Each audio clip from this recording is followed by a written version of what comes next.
Lord Lucan, Part 3. As a reminder, topics may be triggering. Viewer and listener discretion is advised.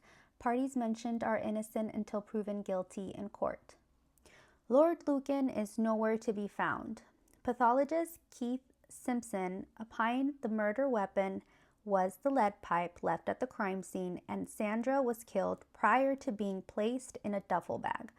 Police checked out Sandra's estranged husband Roger and her other male friends, who were cleared. Sandra had reportedly told her parents that she liked working for Lady Lucan and started getting attached to her kids. While police were looking for Lord Lucan, he calls his mother at 12:30 a.m., saying he did not wish to speak to authorities. Lord Lucan drove the dingy Ford Corsair 42 miles away to a friend's house named Susan Maxwell Scott. At this home, he penned 2 letters to his brother-in-law, Bill Shan Kidd. Dear Bill, the most ghastly circumstances arose tonight, which I briefly described to my mother when I interrupted the fight at Lower Belgrave Street, and the man left Veronica accused me of having hired him. I took her upstairs and sent Frances to bed. She laid Drago for a bit, and when I was in the bathroom, left the house. The circumstantial evidence against me is strong in that V will say it was all my doing. I will also lie I want to live with you. I will also lie doggo for a bit, but I am only concerned for the children. If you can manage it, I want them to live with you. And Count Trustee St. Martin's will handle school fees. V has demonstrated her hatred for me in the past and would do anything to see me accused for George and Francis to go through life knowing their father had stood on the dock for attempted murder would be too much.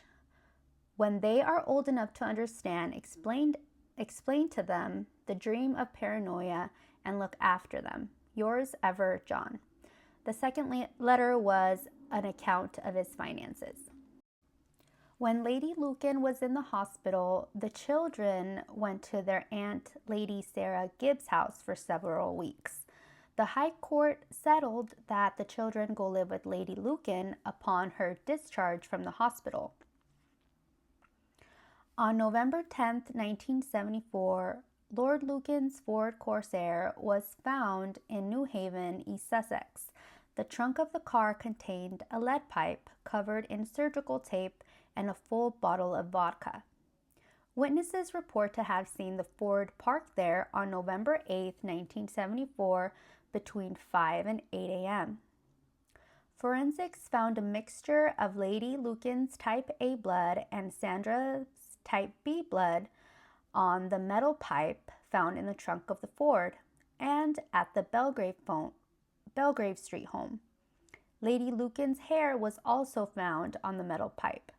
Lord Lucan's fingerprints were not found at the scene.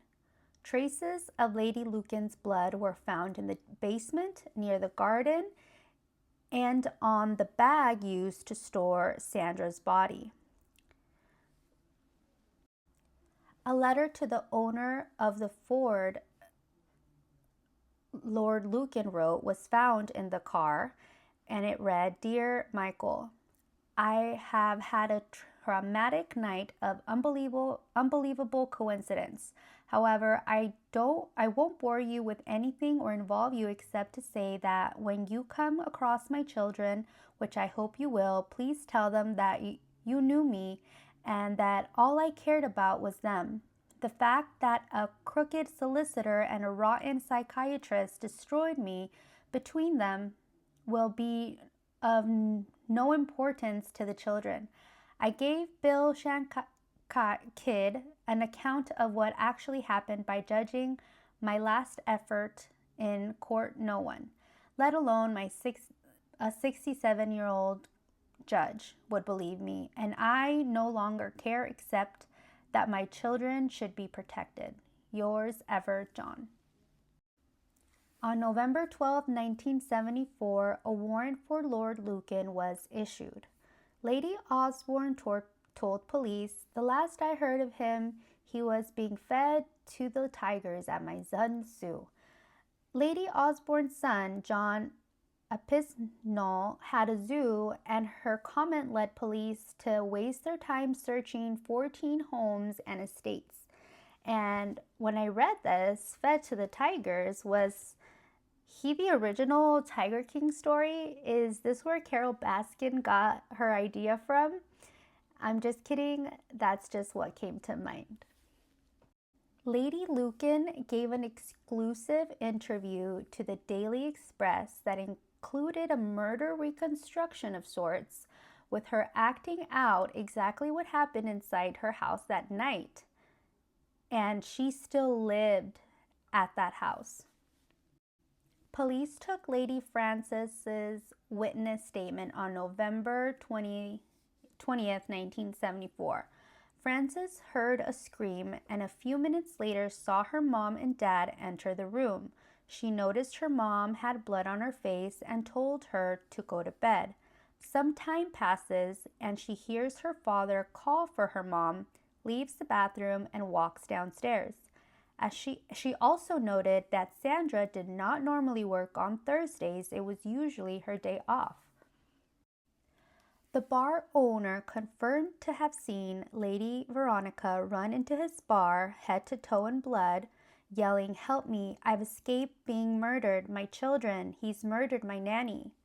Lord Lucan became the first member of the House of Lords to be named a murderer by the Queen's Court since 1760. Lord Lucan was also the last person committed by a coroner. This discretion by a coroner was removed by the Criminal Act of 1977. Sandra's body was released to her family and she was cremated on December 18, 1974. Veronica became estranged from her children and has even admitted to not wanting to hear from them in interviews. Detectives believe this was a case of mistaken identity, that Lord Lucan tried to unalive his estranged wife, but accidentally unalived the nanny instead. Lady Lucan handed over custody of her children to her sister Christine and brother-in-law Bill Shan Kidd, officially in 1982. In 1975, the Crown Court convicted Lord Lucan of Sandra Rivet's murder. An inquest jury declared Lord Lucan to be the killer on that day, December of 1975. In 1999, Lord Lucan's family is granted probate over his estate. No death certificate is issued, and this meant his son, Lord George Bingham, is refused a seat at the House of Lords. In 2014, the presumption of death in absence enables Lord George Bingham to have Lord Lucan declared dead so he can officially inherit the family titles. In May 23, 2016, George formally petitions the House of Lords to have his succession officially recognized.